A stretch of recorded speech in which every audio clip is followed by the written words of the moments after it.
혁명운동, 박근혜 대통령 탄핵 무효를 외치던 태극기 혁명운동의 본산인 이 대학원 앞에서 오늘도 우리 애국 시민들이 지켜보는 가운데 기자회견이 열리고 있습니다. 오늘도 이렇게 중계방송을 해주신다고 고생하시는 우리 유튜브 대표님들께 각별한 감사의 말씀 드립니다. 오늘 저는요, 그 두 가지 얘기를 하고 싶은데, 첫째, 윤미향이라고 아시죠? 밥맛 떨어지는 이름이죠.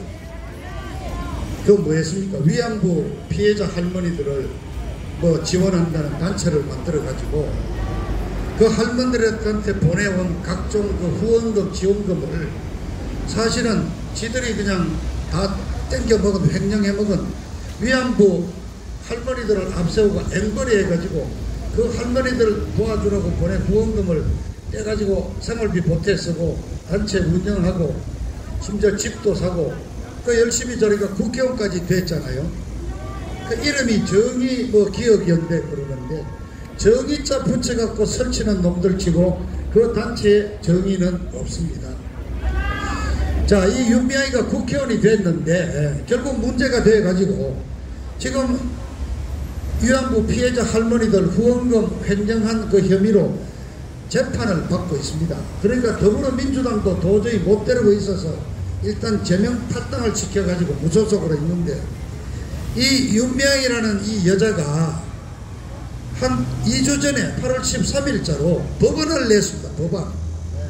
뭐냐? 위안부 피해자 명예훼손 금지법을 냈습니다. 내용인 즉슨 위안부 피해자 할머니들에게 말하자면 명예훼손이 되는 허위 뉴스를, 가짜 뉴스를 내거나 그분들을 비판하거나 하면은 징역 5년 이하 또는 벌금 5천만 원에 처하는 명예훼손 금지법을 냈습니다. 이게 지하고 민주당 의원 9명하고 10명이 요건을 갖춰서 발의를 했습니다. 그런데 문제는 뭐냐?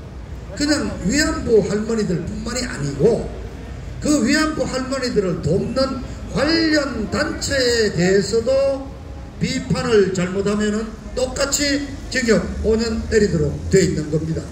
왜 냈겠어요? 의도가 나오죠. 윤미향이 지가 좀 재판받고 있는 거 완전히 원천무효해버리고 지가 하고 있는 그런 정의 연대 단체 이런 단체들 비판도 못하게 우리 언론 국민들한테 입에 자갈을 물리려고 이따우 법안을 내놨습니다. 우선 지 재판 무죄 처분 받을 거 아니에요. 이 말이나 돼요. 그래서 이게 언론들이 이 윤미향 보호법이다, 윤미향이 돈 떼먹은 앵벌이 윤미향이 보호법을 냈다, 언론들이 공격을 하고 심지어는 위안부 할머니 이영수 할머니조차도 이게 뭐냐, 우리 팔아가고 또 네가 또 법으로 장난치냐. 자, 걱정하지 마십시오. 다행히 이틀 전에 민주당도 창피해가지고 이 법안을 일단은 철회를 했습니다. 다행히. 그런데 없앨 게 아닙니다. 갖고 있습니다. 또 언젠가 여러분들이 또 되면은 이지다. 자, 그런데 오늘 제가 말씀드리고자 싶은 것은 이게 가능한 게 왜 그렇습니까? 그걸 아셔야 합니다. 바로 작년 4.15 총선거 21대 국회의원 선거에서 더불어민주당만 180석, 정의당까지 합쳐서 이 여권 범좌빨 의석이 190석이나 되니까 세계 어느 나라든 의회 민주주의는 과반수 출석에 과반수 찬성이면 모든 법안이 통과됩니다.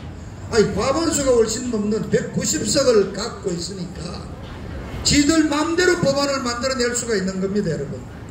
자, 도깨비 방망이를 지금 하나 갖고 있는 겁니다. 그냥 뚝딱 때리면 법안이 나오는 겁니다.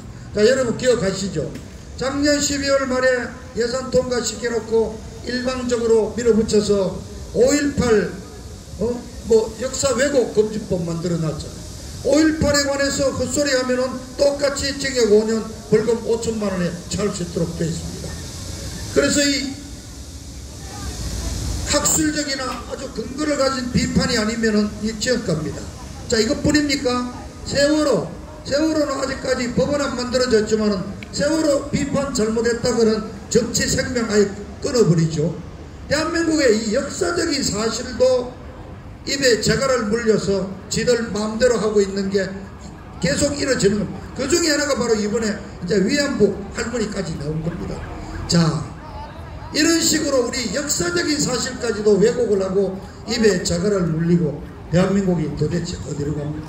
바로 작년 총선거에서 180석이라는 압도적인 의석을 장악함으로써 사실상 의회 독재,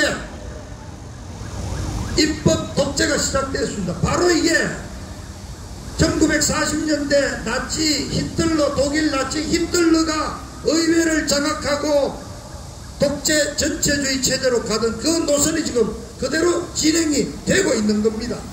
자, 우리 국민들, 지금 특히 우파 국민 여러분, 내년 3월 9일날 정권 교체해야 된다. 어느 때보다도 열망이 높고 내년 3월 9일에 정권 교체하자는 가능성도 높습니다. 그런데 말입니다, 진심으로 말씀드립니다. 그래, 설사 우리 우파 대통령이 나온들 국회 190석을 저놈들이 차지하고 있는데 뭐를 할 수 있겠습니까? 거기다가 10명만 더 데리고 오면은 대통령 탄핵시켜버릴 수도 있는데, 내년에 정권 교체를 해 놓은들 180, 190석을 차지하고 있는 이 더불어 좌빨 의회를 상대로 어떻게 우리가 뭘 할 수 있습니까? 자, 그래서 저는 말씀드립니다. 우리가 지금 제일 해야 될 거는 바로 이 부정선거를 규탄하고 진상을 규명하고 처벌을 하고 이거를 방지하는 대책을 좀 세워야 합니다. 자, 6월 27일 날 인천 연수원에서 나왔죠. 자, 며칠 전 8월 27일 날 저 양산에서도 나왔습니다. 자, 사전선거 투표지가 7,900매 됐는데 그 중에 절반에 가까운 3,000장이 동그라미가 찍혀야 될 기표가 타원형 늑비공처럼 둥그런 게 찍혀 있더라 이겁니다. 그 밖에도 붙어 있는 표, 무슨 빨간 줄이 쳐진 표, 앞뒤 좌우 여백이 안 맞는 표, 부정투표 용지가 육안으로 볼 때 3,000표 이상은 나왔는데, 자, 조재현 대법관이라는 사람 딱 19장만 나머지 전부 유효표로 인정하고 19장만 증거물로 갖고 대법원 올라갔습니다. 자, 그런 거 촬영 일체 못하게 했습니다. 녹취 전혀 안 됩니다. 자, 여기 기자회견도 채장할 수 있는데 일체 공정 개표 선거야. 자, 그리고 지금 흘리는 얘기가 아이고 뭐 여러 표 갖고 당락에 뭐 결정이 되겠느냐. 부정선거의 증거는 계속 나오고 있는데 피해 당사자인 국힘당이 지금 문제를 삼아야 돼. 다행히 국힘당에서도 대통령 후보로 나온 사람 중에서도 뒤늦게나 뭐 황교안 씨가 나오고 장기표 씨가 나오고 이런 분들이 부정선거가 있다고 좀 얘기를 합니다. 부정선거 이거를 우리가 정리를 못하면은 내년 선거 하나마나 어떻게 정권 교체할 수 있다고 여러분 자신할 수 있습니까? 그래서 저는 막 시간이 없답니다. 우리 미 총장님 한 2분만 더 하겠습니다. 우리가 제도를 바꿔야 돼요. 사전선거 아주 제한을 해서 과거처럼 특별한 사유가 있는 사람 부재자 투표 안에서 하는 정도로 해야 되고, 관외 사전투표는 가급적이면 없애야 돼요. 그리고 전자개표기 사용 없애야. 그리고 이 사전투표 보관, 관리, 전달 모든 거에 완벽한 이걸 갖춰야 돼요. 수개표로 가야 돼요. 이러한 제도 개선이 있어야 되고, 더구나 여기에다가 여론조사도 바꿔야 돼요. 여론조사. 지금 각 정당이 후보를 뽑고 할 때 여론조사를 50%씩 반영을 하는데, 여론조사에서는 바로 문제가 뭐가 되느냐, 역선택이 들어가는 겁니다. 자, 이번에 우리 어느 정당 당대표 선거에서 뭐 이상한 현상이 나타나죠. 당원 투표와 일반 여론조사가 다르답니다. 내년 올해 대통령 후보 선거 똑같이 이런 게 없이 과연 내년에 부정선거를 우리가 정권교체를 발사한다는 자신감. 그래서 저는 우리 민중용 우리 국번 총장님께 건의를 드립니다. 지금부터라도 올해 말까지 우리 여러 시민단체들이 부정선거 이 대책, 처벌, 진상 이게 초점을 맞춰가지고 연합해서 이 투쟁을 벌여나가는 게 어떠냐. 바로 모레 월요일날 영등포 바로 서울 남부지법원에서 영등포 지역에 대한 재검표가 됩니다. 우리 가야죠. 가까워. 다 몰려가서 우리가 밖에서 응원을 하고 유튜브들이 가서 보도를 하시고 이렇게 해서 해야 됩니다. 자, 영등포을 주심이 바로 또 요번에 양산을에서 했던 조재현 대법관이 아예 대놓고요. 문재인이 사법고시 동기 친구래요. 아예 대놓고 부정선거 지금 묵살하려고 깔아뭉개려고 하고 있습니다. 그래서 저는 우리 애국시민 여러분께 정말 촉구합니다. 부정선거를 우리가 사전에 제도적으로 방지하지 못한다면 내년 선권 교체 물 건너 간다 이겁니다. 정권 교체를 하기 전에 윤빠 홍빠 최빠다 떠들고 다니시기 전에 이 부정선거에 대해서 우리가 목숨 걸고 제도적으로 방지하는 이 투쟁에 전면 참여해 주실 것을 간곡히 부탁드리겠습니다. 감사합니다.